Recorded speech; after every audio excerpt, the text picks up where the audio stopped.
Study చేయడానికి నైజాం పంపిస్తే ఎమండర్స్ అడవిలో తిరిగి అడవిలో పుట్టి అడవిలోనే చచ్చి ఆయన భార్య ఇంగ్లాండ్లో చచ్చిన తీసుకొచ్చి ఇక్కడ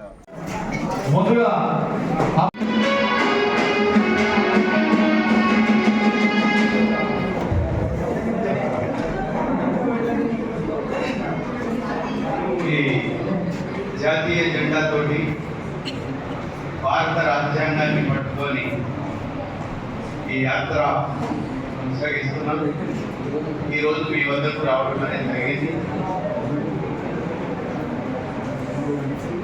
మా వాళ్ళు హాయ్ ఫ్రెండ్స్, మీకు ఇలాంటి టీమ్గా జరుగుతూ ఉంటాయా? జరగవా?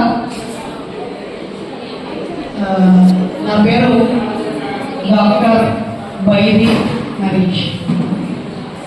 ఒక 17 ఏళ్ల క్రితం నేను మీ ఇన్స్టిట్యూషన్కి చీఫ్ గెస్ట్గా వచ్చి ఉన్నాను. తెలంగాణ ఉద్యమ సమయంలో మీ జిల్లా ప్రత్యేక జిల్లా రావడంలో పోరాడి పోలీసు దెబ్బతిన్న వ్యక్తుల్లో నేను ఉన్నాను. ప్రస్తుతం ఈ జిల్లా నివాసిని. మా ఆవిడ లింగాలపూర్ మోడల్ స్కూల్లో టీచర్గా ట్రాన్స్ఫర్ అయితే వచ్చి ఇక్కడే నెల్లూరులో నివాసం ఉంటూ మా ప్రయాణం చేస్తున్నాం. నేను ఇక్కడికి ప్రసంగించడానికి రాలేదు. ఒక గొప్ప ఆశయంతో ప్రకృతి ప్రేమికుడు జయరాజన్న మాకు గురువు. ఆయన పాటలు, ఆయన మాటలు, ఆయన రాసిన తత్వం, ఆయన రాసిన ప్రకృతి పుస్తకం ఈ సమాజాన్ని మాలాంటి వారిని మేలుకొల్పింది. స్వయంగా ఆయన ఈ జిల్లాకు వస్తున్నారంటే కలిసి స్వాగతం పలకడం నైతిక బాధ్యతగా వచ్చాము. అలాగే విజ్ఞాన దర్శి రమేష్ సార్, మేము పుట్టక ముందు నుంచే ఈ సమాజాన్ని విజ్ఞాన మార్గం వైపు నడిపిస్తూ ఒక 2-3 దశాబ్దాల పాటు జన విజ్ఞాన వేదిక ద్వారా అన్ని విద్యా సంస్థల్లో అన్ని గ్రామాల్లో విజ్ఞానం వైపు అజ్ఞానాన్ని తొలగించడం వైపు పనిచేస్తున్న మంచి మనిషి. ఆయన మధ్య అనారోగ్య పాలై హార్ట్ సర్జరీ కూడా అయ్యి మళ్ళీ మాకంటే ఎక్కువ వేగంగా నిరంతరం ప్రజలకు ప్రయాణిస్తున్న వ్యక్తి ఈ జనగామ నేలపై వస్తున్నారు. అందులో 28 రోజులుగా మీరు ప్రయాణంలో ఉన్నారు. మొత్తం మన రాష్ట్రం అన్ని జిల్లాలు, బోర్డు ప్రదేశాలు, మామూలు అడవి గ్రామాలు, పల్లెలు అలా తిరుగుతూ ప్రజల్ని ఎడ్యుకేట్ చేస్తూ వస్తున్నారు. కాబట్టి వాళ్ళ విజ్ఞాన ప్రచారానికి అలాగే రాజ్యాంగాన్ని కాపాడాలని గొప్ప ఆలోచన. నేత్రదానం మా బాబాయ్ గంజి ఈశ్వరలింగం బాబాయ్, అలాగే అలాంటి మాధవరాజన్న, వీళ్ళు ఒక వ్యాన్ తీసుకొని మీలాంటి పిల్లల్ని మాలాంటి వాళ్ళు ఎంతో మంది కలుస్తూ మా బాధ్యతలు గుర్తు చేస్తూ మీ కర్తవ్యాన్ని బోధిస్తూ ప్రయాణిస్తున్నారు. కాబట్టి వాళ్ళ దారిలో మేము కూడా నడుస్తామని వాళ్ళని మనసారా అభినందిస్తూ వాళ్ళకి కృతజ్ఞత తెలియజేయడం కోసం మీరు వచ్చారు. ఓకేనా ఫ్రెండ్స్? సార్ నేను ప్రసంగిస్తే మీ జోళ్ళకి రక్తాలు కారిపోతాయి. నాకంత శాస్త్రం లేదు. ఇప్పుడు మీలో ఎవరైనా నా స్పీచ్ ఇంతకు ముందు విన్నారా? అమ్మయ్య మర్చిపోయింది.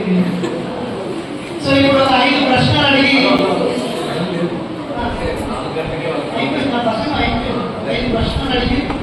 మీ ఇంట్లో ఇప్పటి వరకు ఫస్ట్ క్లాస్ నుంచి బీటెక్ అయినప్పుడు మీ సబ్జెక్ట్ బుక్స్ కాకుండా బయట పుస్తకాలు ఒక 5 నుంచి 10 చదివాను బాబాయ్ అన్నయ్య నా బిడ్డ ఒక డిగ్రీ ఫైల్ అయ్యారు అని ఎవరైనా చేయబైకి లేపండి. నాకు ఇప్పుడు 16 ఏళ్ళు, ఇంటర్ అయిపోయింది, బీటెక్ వచ్చాను. 1వ తరగతి నుంచి బీటెక్ వరకు Telugu, Hindi, English, science, social, maths, inter ఎంపీసో, బైపీసో, సైన్సీసో ఇవి కాకుండా బయట పుస్తకాలు ఒక 5-10 చదివాను అన్నోళ్ళు ఎవరైనా? ఇంకా లేదు. సంతోషం. పుస్తకం నాకే మిగిలింది. ఇందులో మా ఇంట్లో మా నాన్నగారు, మా అన్న తమ్ముడు, మా ఇంట్లో మాకు ఒక పుస్తకాల ఆల్మారా ఉంది, బీరువా ఉంది, లేదా ఒక 20 అంతకంటే ఎక్కువ పుస్తకాలు ఉన్నాయి అనే వాళ్ళు ఎవరున్నారా? లేదా? సంతోషం. ఇంకో పుస్తకం నాకే మిగిలింది. మీలో ఎంతమంది మీ ఇంటికాడ కాకుండా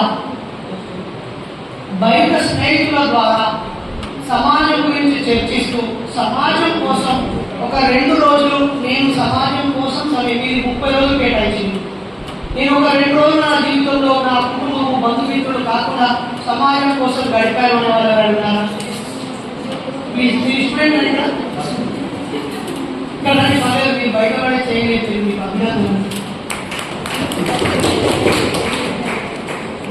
రేపు మీ ఉద్యోగం వచ్చిన తర్వాత మీ కొరకు మీరే బతుకుతూ డబ్బు సంపాదిస్తూ ఫ్లాట్స్, ఇల్లు, కారు అక్కడే ఆగిపోకండి.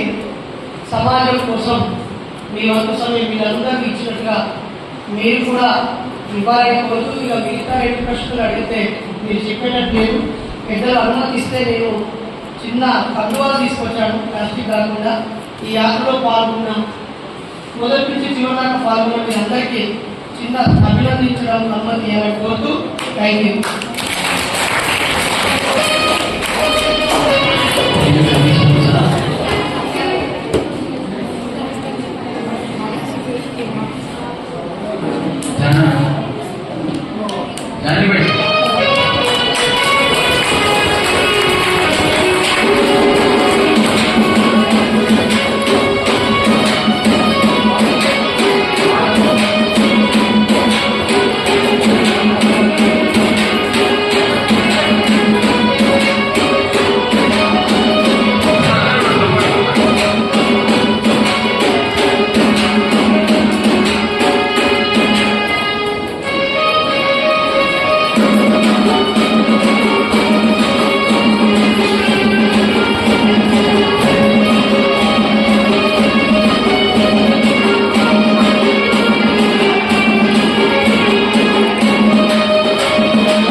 నా మొదటి సినిమా పాట. ఎవడైనా యుద్ధంలో ఓడిపోతే వాడి భార్యను మొత్తం కూడా తెచ్చుకునేవాడు, అలా బానిసలుగా తీసుకొని నడిపేవాడు. ప్రతిజ్ఞ చేస్తున్నాం, మీకు తినే ఆహారం, తాగే నీరు, పీల్చే గాలి, చూసే వెలుగు అన్ని ప్రకృతి ఇచ్చిన వరాలు. అడవులు, కొండలు, జలపాతాలు మా సహచరులు. అలాంటి ప్రకృతిని, అలాంటి సైన్స్ ని, అలాంటి రాజ్యాంగాన్ని కాపాడుతామని ప్రతిజ్ఞ చేస్తున్నాం. జై భారత్, జై భారత్.